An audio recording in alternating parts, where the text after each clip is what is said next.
Well, MPs are currently debating the next steps in the Brexit process after the Prime Minister admitted there is still not enough support in the House of Commons to support her withdrawal deal. Joining us now are Jo Swinson of the Liberal Democrats, who voted to stay in the EU, Labour's Emma Reynolds, who also voted Remain, and Conservative MP Gillian Keegan, who supports Theresa May's deal and appears to have missed the memo on the coat choice this evening. Yeah. Good evening to you all, ladies. Gillian, let's start with you. No meaningful vote being brought back this week at this stage, but what is the Prime Minister's plan? Is there a plan? Well, I think we've got these amendments tonight, one of which, or two of which may pass. So we've got indicative votes, is a backbench amendment by a cross-party group. If that passes, then there will be some kind of indicative vote process on Wednesday.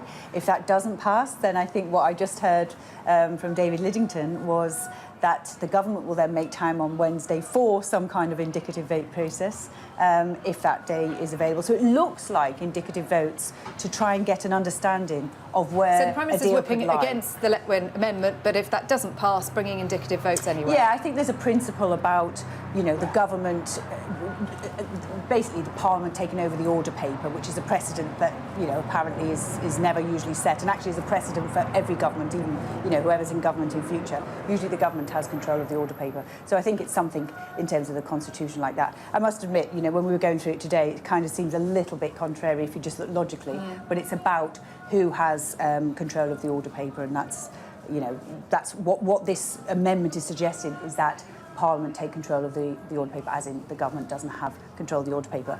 But either way, there will be, I think, a series of indicative votes which will show either if there is support for a particular type of deal, which will then obviously have to go back to the European Union on, or what's more likely, if you look at what's gone on before in previous amendments, that there still isn't a majority for any particular deals, and then, you know, people have to continue to compromise and see which is their sort of preferred option or least worst option, probably. Is this just running down the clock further? Because the Prime Minister indicated earlier that she didn't need to take them on board anyway.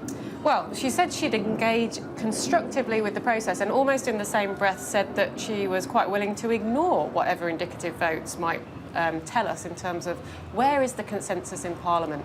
The Brexit Secretary, for example, keeps saying MPs, we know what they don't want, i.e. Theresa May's deal, but we don't know what they do want. Well, give us an opportunity to vote on all the different options and let's go forward with that.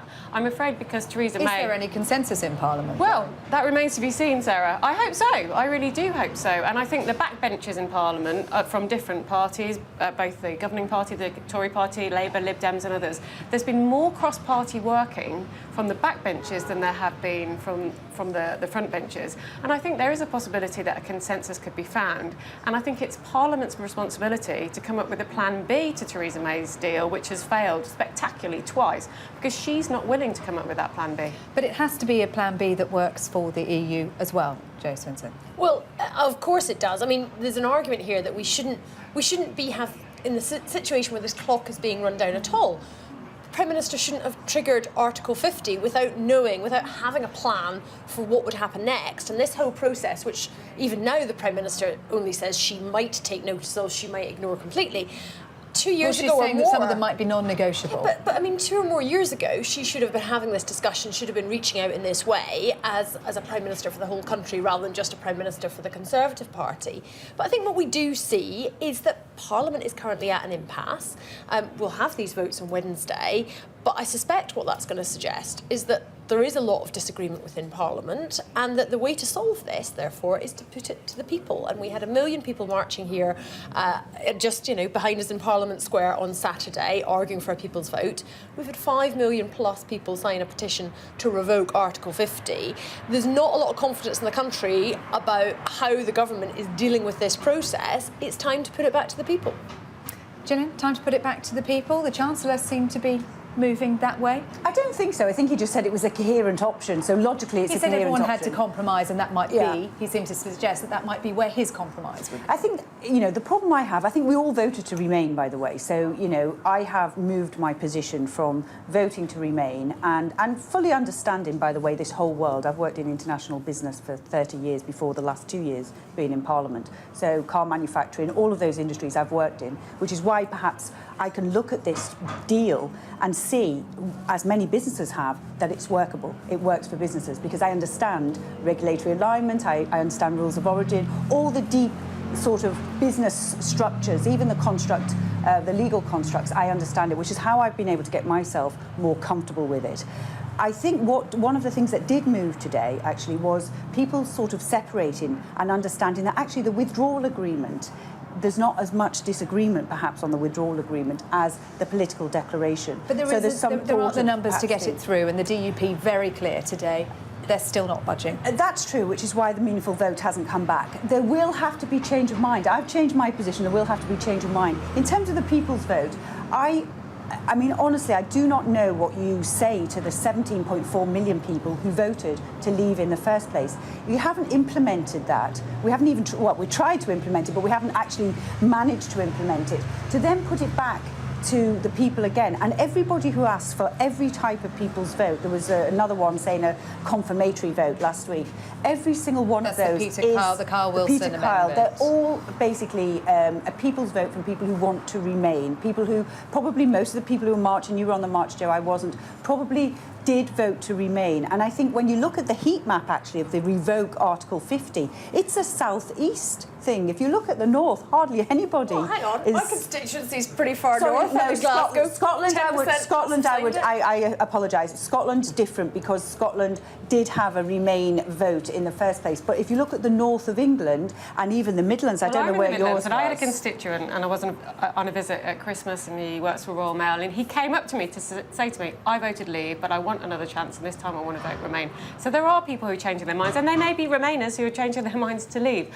I do think people were told a pack of lies during the referendum, and there's clearly been some wrongdoing that has been fined, and some people are in serious trouble.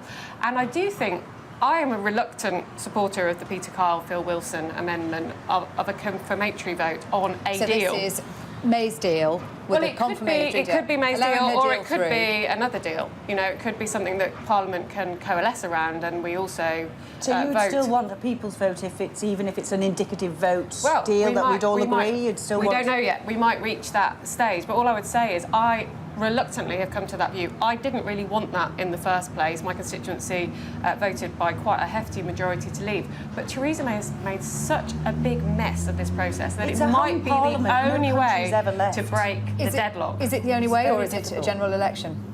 I don't know what a general election would solve, to be quite frank, because last time it didn't solve anything. It produced a hung parliament. You might get exactly the same numbers, and you might be in exactly the same position. That's what Jeremy Corbyn has wanted. Indeed, we are the Labour Party. We want a general election, but I don't see really how that breaks the deadlock. It might not. Whereas at least a people's vote, and in terms of, we don't even have agreement amongst the people who advocated Brexit in Parliament on what that Brexit should look like. And Isn't that why the Prime Minister expressed her frustration last week? Indeed, but there wasn't clarity in 2016 on what Brexit would look like. I mean, if you go back to see the different things that were on offer, it's everything from a kind of Norway type model through to now we're hearing, let's go WTO and just, have a crash out disastrous exit with all of the issues for our NHS and access to medicines, all the access to food at the supermarkets and stockpiling. I think we'd all agree on that. No deal is not a good option. So you've got people who are on that whole spectrum. And unlike in other referendums, and we had in Scotland a referendum on independence, at that point the Scottish Government, for all that I didn't agree with independence, at least they put forward a 650-page white paper to say this is what independence would look like. We did not have that in 2016. So you had all of these different competing visions. We now have a negotiated deal. That's why it's important to put that to the people. And as Emma says, look, you told us to go and negotiate Brexit. We've gone and negotiated this. Okay. Is this what do you you want? think they're making an agreement? I'm sorry, I'm it's going to have to... incredibly complex. It's incredibly complex. And we're not going to solve it now, No, are we? we're not. Joe, Emma, Gillian, thank you very much indeed. Some breaking news.